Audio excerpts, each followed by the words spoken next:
Ustaz, apakah hukum Allah seperti hukum potong tangan untuk pencuri dan sebagainya adalah syarat agar sebuah dosa bisa diampuni? Jawabannya tidak ya. Kalau seorang melakukan kemaksiatan ya, kemudian ditangkap, didekatkan hukum hudud ya, seperti dia berzina kemudian dirajam, kemudian dia membunuh kemudian dia dibunuh juga, atau dia merampok dipotong tangannya, maka itu menghapuskan dosa-dosanya. Tapi seandainya dia tidak ditangkap, ya, seandainya di negara tersebut tidak menegakkan hukum ini ya, kemudian dia bertobat kepada Allah, maka Allah bisa mengampuninya meskipun tidak ditegakkan hukum apa?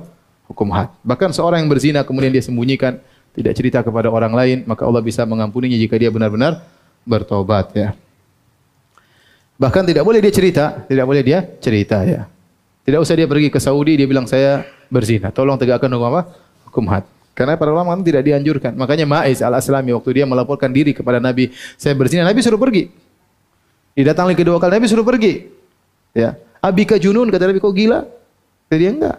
Sampai 4 kali dia lapor baru Nabi, kalau dia bersungguh-sungguh baru Nabi tegakkan hukum had. Kata para ulama, Nabi menyuruh dia pergi berulang-ulang menunjukkan bukan dianjurkan untuk melaporkan apa?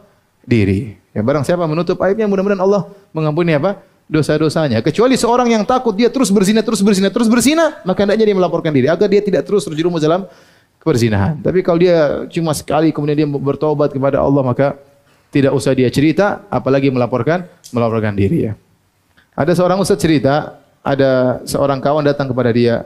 Kata, Ustaz, saya mau cerita sesuatu dosa. Kata ustaz tersebut, jangan cerita, tutup aibmu.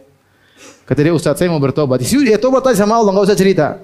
Ustaz, tapi saya penasaran, kalau saya tidak cerita kayaknya kurang plong. Ustaznya bilang, ya udah cerita aja. Ustaznya terpancing. Ustaznya yang cerita ini ustaznya sendiri cerita ke saya. Akhirnya orang terus mengatakan, Ustaz, saya berzina. Ya sudah. Sudah, ente bertobat aja sudah.